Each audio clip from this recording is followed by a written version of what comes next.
What I'm going to talk about is our experience with, or my experience with, specifically promoted pins. So Laura did a great introduction of like what Pinterest is and how a business can use it, maybe from more of an organic side. We like 3x'd because we got into the Pinterest promoted pins program in February. And so I'm going to talk about kind of that story and how promoted pins work, and then take you through some exact examples of how to make pins that do really well and drive traffic and drive sales and users and all that fun stuff. I wanted to start, it's a little bit hard to see this image. I wanted to start this with this image, which I maybe found on Pinterest, because this is what Pinterest helped Babylist do. So I'll explain what our site is and does. But what we were finding is when somebody was looking for our solution, they would Google us and they'd find us. They'd look in a pregnancy forum and they'd find us. But for somebody who didn't even know that our kind of solution existed, they would never find us. They're just going to go to Babies R Us or Target or Amazon, and that was the world. They never even knew a solution like ours could be possible.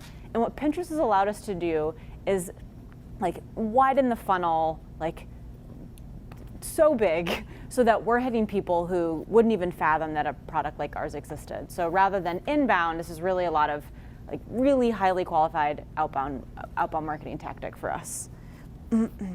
So really quick, what Babylist is. Oh no, that's our growth graph. Oh no, just to explain what Babylist is then. So Natalie is our CEO and founder. She was in batch 5 here. And she started Babylist with she was a software developer at Amazon. And when she got pregnant, really didn't like the registry options that were out there. She wanted to, and for those who don't know, a baby registry is like a wedding registry. You have a baby shower before you give birth. It's an American thing. So you like create this list of the things that you want your friends and family to buy for you, and then they buy you those gifts as a congratulatory offer.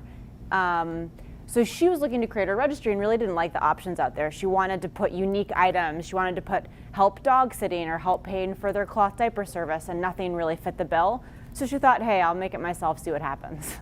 And what she saw is a lot of really natural organic traffic in the first year. She set a line in the sand and said, okay, if I reach this many users, or I can't remember if it was users or income, in a year, then I'm onto something and I need to stop what I'm doing and just work on Babylist. And so that's what happened. And that's demo day right there. So it was just almost all Natalie up to this point, a few other people to help, one designer who worked remotely, and then a couple of interns to help on customer service and building. This is when I came on with our mobile developer. And then what you'll see here is there's some spikes. Those spikes correlate to January. For us is a really big month, and July. And those are actually cross promotions. So that first part of our kind of growth curve is all about kind of cross promotions, scrappy, non-paid, mostly non-paid growth tactics. So then January hit this past January, and we were really excited because usually the January kind of sets the tone for the year. And we were excited to be at this new plateau. Like we were excited, great, like this means we're gonna be here now, which is like, 2 times as much as we were before. Then we got in the Pinterest promoted pin program, and we were like, great, let's try this out. I kind of dropped what I was doing because we recognized that it was really special and it was maybe a really good fit with our user base. We're almost all female. We know people are looking for inspiration on baby type things on Pinterest. So I stopped what I was doing, tried a few pins, and then that's what happened. We were not expecting that this type of explosive growth on Pinterest, and looking back, I think we expected a lot of growth, not as explosive as it is, and I'll explain what Pinterest offers that makes it it's a really unique fit for us, I think in particular, and it does some things that no other platform does yet, and I'll explain what some of those things are, but it's a completely different game. Like, I'm not on Facebook and I'm not on Twitter to purchase anything, but I am on Pinterest for inspiration, for buying ideas.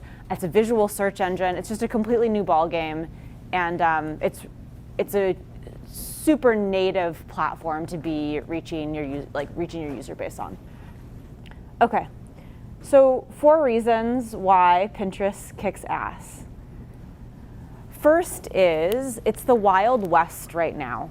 So as you can imagine, I feel like I might be, anyway, sorry. As you can imagine, so I don't know if you all remember when like Facebook launched some of their advertising options.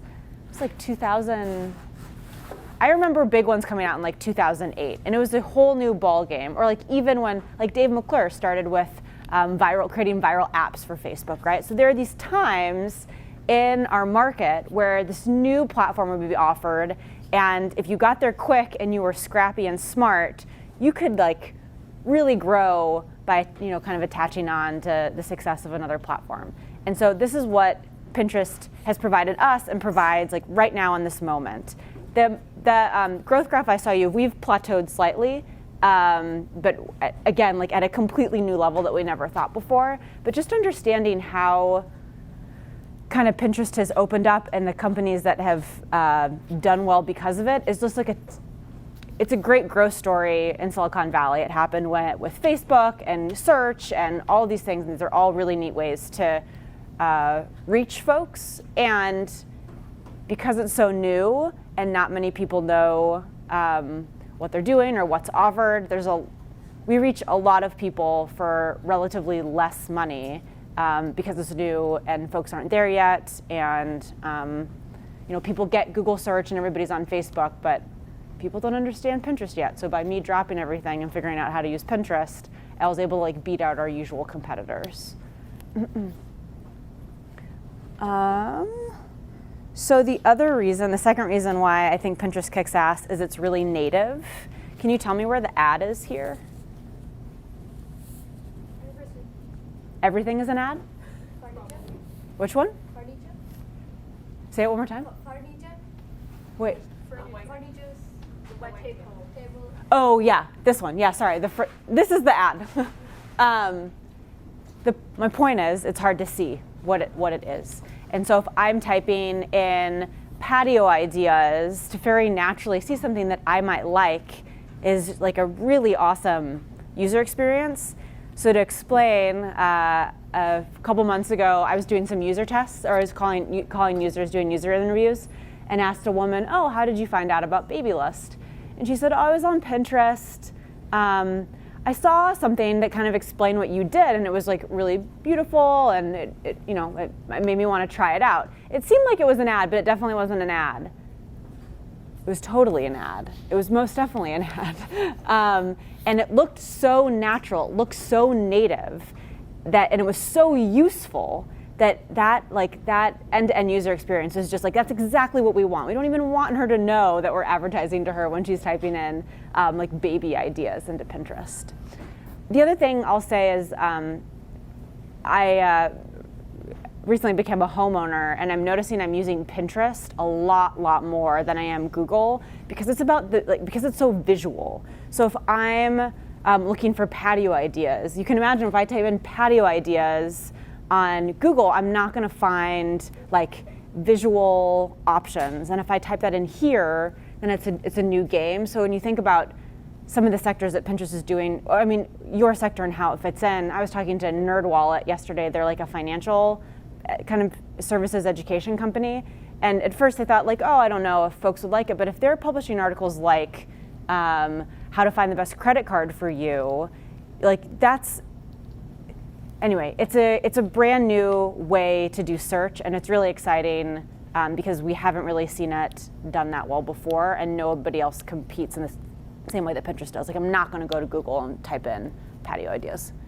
The third reason why Pinterest kicks ass is this. So to show you that previous screenshot on patio ideas, I was using the Babylist Pinterest account, and then I went back to the Babylist home feed for Pinterest. And guess what I knew it was an ad, but guess what's in my home feed now? So this is an ad from Lowe's about like finding the best paint color. So keywords follow you. Even though I had searched patio ideas previously, I'm then like looking at new things or back on my home feed, and Pinterest now knows, oh, she's searching for home idea stuff. Like we can show her other really relevant content in her home feed. And I like this stuff because I was just typing in like home improvement ideas. So the receptivity of Pinterest users to like this type of content and ads is also tremendous.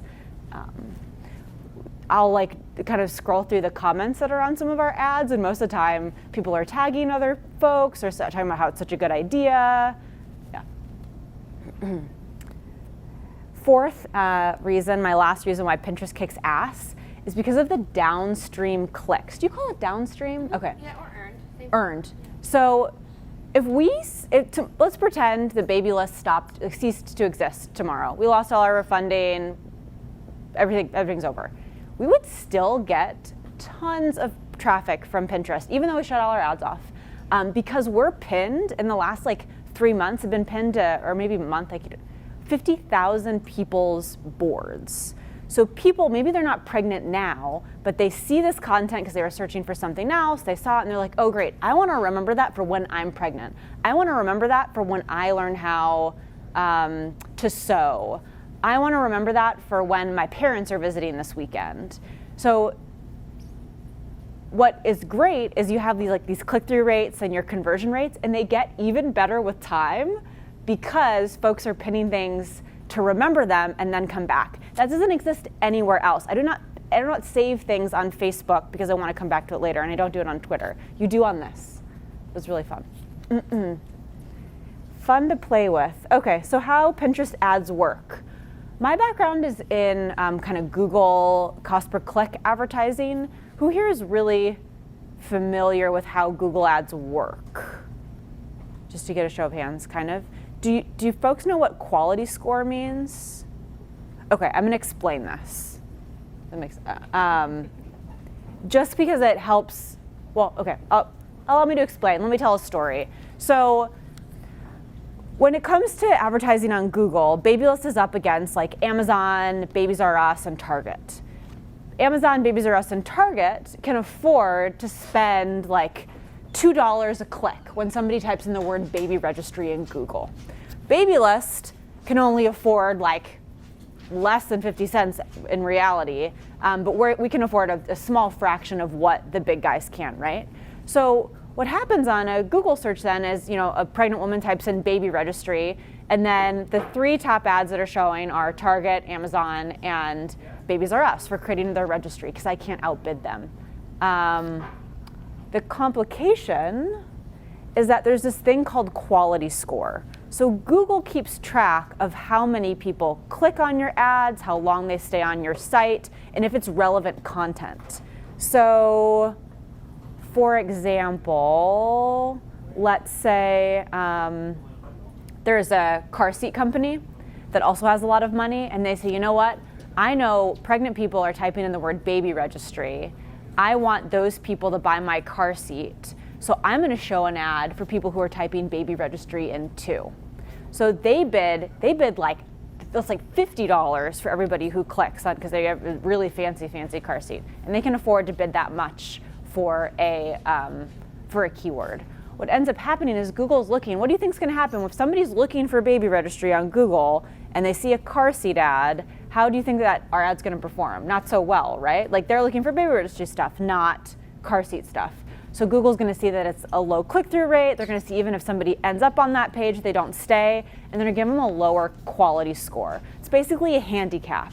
So it then means that it means that you can't just bid the highest and win. You have to bid well and do well, and then you'll show up in the top 3 search results. So for example, Babylist could put together, and we've done this and it worked, put together a super great call to action, done our research, and created an ad that could really compete with Babies R Us and could still bid less. We might be able to show up in the top 3 results if we had really optimized it well, even though Babies R Us can spend more money because we've done a good job optimizing that whole experience.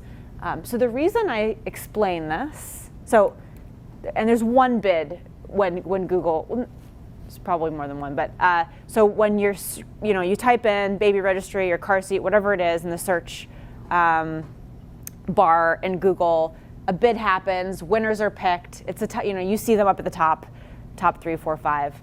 A couple years ago, and you might have better data on this, like 30% of all clicks that happened as a result of a Google search were actually the ads. It's surprisingly high. It might be a little bit less now, but it's surprising how many folks actually find the content that they're looking for in an ad. But we couldn't show up there. We couldn't afford the kind of cash, even and in some like long tail keywords, I was able to win and beat Babies R Us at Target, but I couldn't do it for I couldn't do it for Babies R Us. I couldn't do it for kind of the more general terms. We just couldn't afford it. So what's neat about Pinterest is it's not just one bid that happens. There's a bid that happens every time you take your thumb, take it to the bottom of the page, and pull it up the screen to look at more content. So if somebody's typing in the word baby registry in Pinterest, let's say I might not be able to compete with them and I don't get the first spot, but if that person keeps looking down the page, which is highly likely, how many times do you actually look at the second page of results in Google? Never. How many times do you keep on looking in content in Pinterest? A lot. So all of a sudden it means that you're actually able to reach more folks who are really interested in a specific topic. Does that make sense? Did I explain that okay? Yeah. Okay. Basically, you can scroll and we continue to fill ads as opposed to like a few spots. So I view it as a game changer for the little guys. It's no longer something that like just like Lowe's and JCPenney are gonna own, right? Okay, how to make a nice pin. You wanna stay tall. This is actually a real estate game. And it makes sense that the taller you are, the more like real estate you're gonna take on somebody's feed. I imagine you'll come out with minimums and maximums. You probably already do. There's a maximum on how long you can go. If you're a really, really long pin, it won't show the whole thing. It will. Yeah. So the reason is we're so mobile here that if you think about the shape of a mobile screen, right, it makes sense where the Dollar Shave Club on the right, that takes up more space. You see it more. Yep. Pretty intuitive. Yep. So when I'm looking for images for Pinterest, I'm only looking for vertical images. The next thing you want to do, if you can, is multi-product pins. So if you show, this depends on your product, right? But the rationale is if you're Warby Parker and you are trying to get your launch some new sunglasses in the summer, if you show a pin of one kind of pair of sunglasses versus several, if I type in sunglasses for summer, this one is going to interest me more, or this one I have a higher likelihood of clicking the one with several options because there's several things that I might like on that pin. Like I don't love that pair, but ooh, like I see this pink one in the corner and maybe I'm into that one and may click and go there. Babylist has tested this, and we're not even a like product type company, and it's worked. Like several products tend to, I'm sure there's some good psychology behind it, tend to pique interest a little bit more than like a single product with a white background. And I think the thing to remember here is you guys are reaching someone as they're in the middle of the funnel intent, right? They're thinking about sunglasses. They're not necessarily searching pink, rose gold sunglasses for summer 2015. Right. And so that ad on the right, driving to a category page where they might see it, or even driving to content, still is someone who's really raising their hand, signaling intent, but is still exploring what that looks like for them personally. It makes me really excited because, and I'm not even, no, there's been very few platforms, and at least in my knowledge, very few where you can like target on intent this much. This is amazing. Like TV ads, Google was kind of the first one where you can like really target somebody based on them looking for a specific pair of sunglasses. You can't do that on Facebook.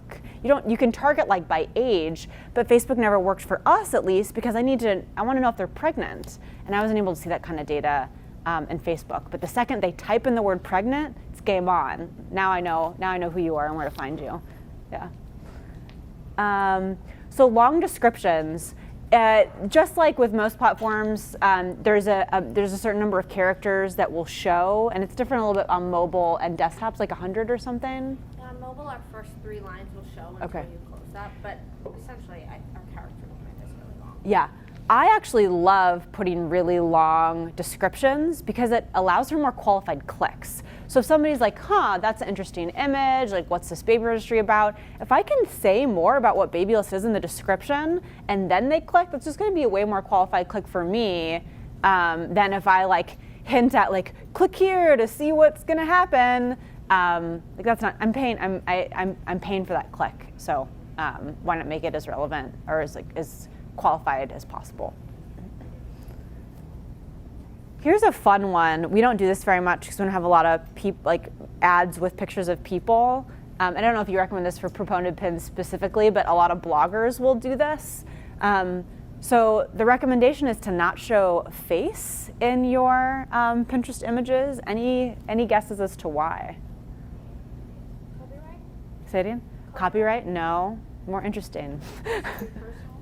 What? It gets too personal. Gets too personal. So like, if I'm looking for a dress to buy for a holiday party, I might not picture myself. That woman doesn't look like me. But this one, like maybe that could be me. And so just there's some really interesting psychology stuff there. And just a tidbit, I wouldn't say it's affected our promoted pins particularly. It's just like a really interesting fact about doing well on Pinterest. So now that you know the basics, we're gonna do a little battle, and you're gonna look, I'm gonna show you two different ads that we've shown on Babylist, and you're gonna tell me which one you think did better. Okay, one or two. Show up your hands. One or two. Which one did better? Same description. Ones and twos. Oh, everybody's all over the map. Cool. I thought two was going to do better just because it was like a fun image. And one killed it. We'll talk about maybe why this is. Here's another one. So 1, 2, and 3. This is for our baby registry checklist. I can explain what that is later, but which one do you think did better? I have multi-products in there, baby feet, and a baby in a tub. 1, 2, or 3? I thought 2, yeah. That's three. For some reason, 1 was a machine and I couldn't stop it. It went viral or something, and my boss was like, that baby looks so creepy. And I'll explain why this all is. So last one. Well, yeah, at this point in the game, with these kind of wins happening, I kind of throw up my hands and say, I have no clue what I'm doing. Pinterest account manager, please help. So here's the last one. This one is one that I designed myself before our designer had time to work on pins for me. And then so she just took it and made a new one. So 1 is a lot prettier. Which one do you think did better? 2 did a lot better. Which kind of broke our designer's heart and mine a little bit, because I should not be paid to be a designer. So why does this happen? I kind of throw my hands up and say, I have no idea what I'm doing. Why is this happening? So I thought in the first few months, and learn from my mistakes, I thought in the first few months of us, so we saw really good traction. Kind of started with a few ads, then added a few more, and I was like, great, game on. I'm going to put up so many different ads and variations because this is going to be such a huge channel for Babylist. So I started A/B testing. So if I put up this ad, and then if I change the words, or I change the colors, or I change the call to action, which one's going to be better? But here's what happens. I'm going to go back to that last one.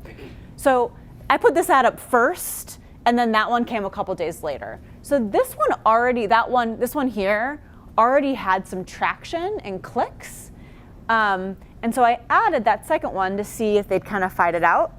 And what ended up happening is that quality score thing came into account. So that one that had some early traction had a better quality score, so it was showing up sooner in the feed. Then somebody was scrolling down, and guess what ad they see second? That one. Why are they going to click that one? It looks like a duplicate ad from the first one, right? So this is how landslides kind of happen. And you can iterate and test on Pinterest, but this is how you do it, not by creating something that looks really similar. So first is you're going to want to test different images. So if somebody does kind of scroll down and sees, they're at least not thinking that it's absolutely duplicate content. Then you're gonna stop what loses. So Google will show you quality score, Pinterest doesn't, but it's been my experience that if you look at the click-through rate, so if you look at your click-through rate, it's a pretty good indicator of what your quality score is. So if, like that first one I showed you where the baby's being thrown up in the air and the baby feet. So if I see, within 7 days or 2 weeks, you pick your test, how long you want to test something, that the baby being thrown up in the air just like doesn't have the same click-through rate that the baby feet does, then I'm going to stop baby being thrown up in the air because it's got a lower quality score. I'm going to try something new. Yeah, so you're going to take that image that wasn't doing so well, take it back and see if you can iterate on it. Maybe take that image and try putting different text on it, or take the baby feet image and try it with a different audience. Do I have time? I want to explain audiences to you. Oh, I'll get there in a second. And then the fourth step here is you're never going to stop. So you want to refresh your creative, or your pins on Pinterest every, anywhere from 2 to 5 months. And it's the same for Facebook. There's a little bit of kind of like fresh, you want some fresh eyes. With Facebook, it happens really quickly for us when when somebody's seen it more than once, the click-through rate just starts to plummet. And so this is why you want to refresh, for the most part, kind of refresh the photos that you're using and the messages that you're having, because there are people who still type in baby all the time. And if I didn't reach them the first time with that ad, then there's no reason for me to continue using it 6 months down the line. And that image of the baby in the bathtub, for example, did really well to start, and it finally did kind of taper off by the end because it was an ad that it just kind of served enough people. Okay, so how do you promote a pin? I don't know if it was your team specifically, Laura, but Pinterest just came out with a really good guide, like a step-by-step guide of how to start promoted pins. This is a really quick summary. First, one would think is that you need to build a Pinterest audience. What's really exciting is you don't need to do that. You don't need any followers, maybe 0. You don't need any followers as a Pinterest influencer or as somebody on Pinterest to get your ads shown to people, which is awesome because you can just start. Yeah. You also don't need a huge account. Yeah. You just need it's quality over quantity. 1, 2, like you started your account with a few pins Yeah. and you learned what worked. You don't need to curate a whole profile. Have a few pins that tell the value prop, the story you want to tell, and you'll see great results. Yeah. So I've kind of edited step 1 here to be find your keywords, and this is also what we did. So we really just started with, I think I put up 2 images, and then you want to pick your keywords. So the first keyword I picked was baby registry, or baby registry. So those are the first keywords that I bid for. Then I realized after the fact, Pinterest recommends like 20 to 30 keywords per group. And so I went back in and added some more keywords and then noticed a lot more traffic. So the thought process there is maybe just like how I was saying earlier, if somebody doesn't even know they're looking for a baby registry yet, but they're looking for like pregnancy tips or like products for baby's first month. So if I'm bidding for those kind of things, I know it's really relevant. I know that's the exact audience I want, but I'm bidding for different things. So for example, nursery this month is a really popular term for us that's actually driven a lot of traffic, because when folks are planning their nursery, they're likely in their second trimester pregnancy, and they're likely our same demographic. So the more keywords, the better. Pinterest also takes those keywords and kind of matches them and says, okay, this is likely the baby category. So one thing that Google has is this concept of negative keyword. So what that does is says, I can tell you an example that just happened the other day. So I'm bidding for anybody who types in the word IKEA registry, because IKEA doesn't have a registry, but a lot of people use us to register for IKEA items. I heard from somebody saying, I typed in IKEA hacks, why is this ad coming up? And so that's one thing to keep in mind, is that in an ideal world, and I'm sure this is coming, I would be able to have a negative keyword that was, I want IKEA nursery, but I don't want people who are searching for IKEA hacks. So be aware that when you're picking your keywords, if I type in the word, if I'm bidding for the word baby, I may show up for baby boy, baby girl, or if I'm bidding for the word IKEA nursery, I may also be showing up for IKEA hacks. So that's one thing to know about your keywords too. And another thing just about the Pinterest platform in general is it's like we're early in the game. Like the analytics and like the tools are only getting better with time. And our competitive advantage is that I've been like scrappy and okay with like taking that data and playing with it in Excel, or like working with Laura to understand like how things work and how we can take advantage of the most stuff. But it's like, I don't even like Facebook's analytics platform, but like they have a lot more things because it's existed for a longer period of time.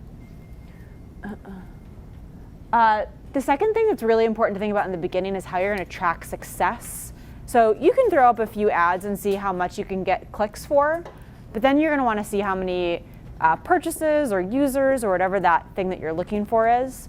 So that's pretty easy on desktop, right? But on mobile, I want you all to think about mobile because Pinterest is so big on mobile too. So think about what you want that like main conversion thing to be and how you're going to track whether somebody came from Pinterest and actually created as a result of that.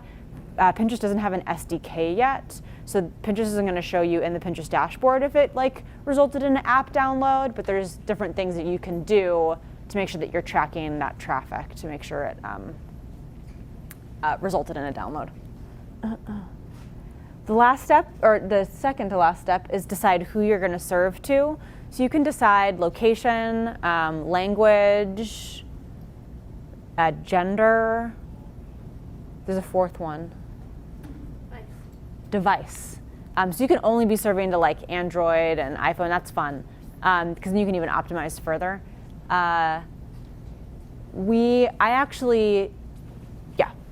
That's it. So you want to decide who.